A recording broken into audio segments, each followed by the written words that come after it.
اعوذ باللہ السمیع العلیم من الشیطان الرجیم من ہمزہ ونفخہ ونفسی۔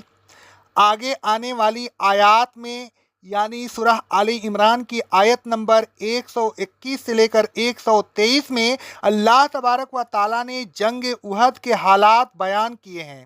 ذیل میں ہم جنگ احد کا ایک مختصر خاکہ پیش کر رہے ہیں تاکہ متعلقہ آیات کو سمجھنے میں مدد ملے۔ جنگ بدر میں مسلمین کو فتح حاصل ہوئی اور کفار نے شکست کھائی۔ اس شکست کا بدلہ لینے کے لیے کفار نے مسلمین پر حملہ کیا۔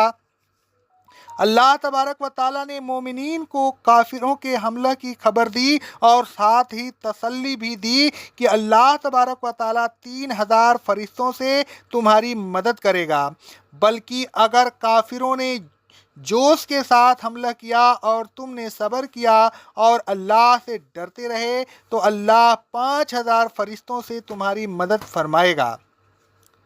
حملہ کی خبر ملتے ہی رسول اللہ صلی اللہ علیہ وسلم مقابلہ کے لیے صبح کے وقت مدینہ منورہ سے روانہ ہوئے۔ آپ کے ساتھ مومنین بھی تھے اور منافقین بھی۔ احد پہنچ کر منافقین جنگ سے پہلے ہی واپس چلے آئے۔ مومنین کے دو قبیلے بنو سلمہ اور بنو حارثہ بھی بزدلی اور پست ہمتی کا شکار ہوتے رہ گئے۔ جو منافقین میدان جنگ چھوڑ کر چلے گئے ان کے متعلق صحابہ کرام رضی اللہ تعالیٰ عنہ میں دو گروہ ہو گئے۔ ایک کہتا تھا کہ ہم ان منافقین سے بھی لڑیں گے، دوسرا کہتا تھا کہ ہم ان سے نہیں لڑیں گے۔ اللہ تبارک و تعالیٰ نے بطور خفگی کے فرمایا، تمہیں کیا ہو گیا ہے کہ منافقین کے معاملے میں دو گروہ ہو گئے ہو؟ اللہ تبارک و تعالیٰ نے ان کی بدعمالی کی وجہ سے ان کی عقلوں کو اوندھا کر دیا، ان کو جہاد کی توفیق نہیں دی۔ ایسے لوگوں کی طرفداری مناسب نہیں۔ صحیح بخاری صحیح مسلم کی حدیث تھی۔ اس رات کو جس کی صبح کو جنگ ہونے والی تھی، حضرت جابر رضی اللہ تعالیٰ عنہ کے والد نے حضرت جابر رضی اللہ تعالیٰ عنہ کو بلوایا اور کہا، میں سمجھتا ہوں کہ میں سب سے پہلے قتل ہونے والوں میں سے ہوں اور سوائے رسول اللہ صلی اللہ علیہ وسلم کے میں تم سے زیادہ عزیز کسی کو نہیں سمجھتا۔ مجھ پر کچھ قرضہ ہے، اسے ادا کر دینا اور اپنی بہنوں سے اچھی طرح پیش آنا۔ صحیح بخاری صحیح مسلم کی حدیث۔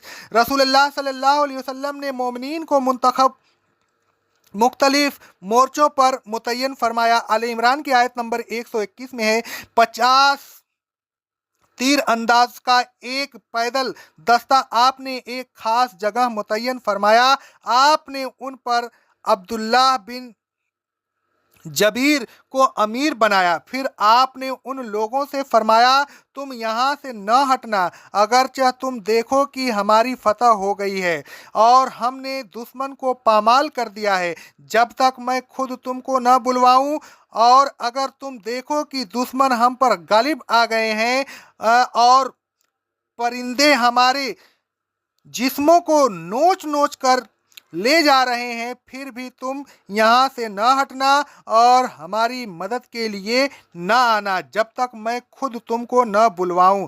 صحیح بخاری صحیح مسلم کی حدیث تھی۔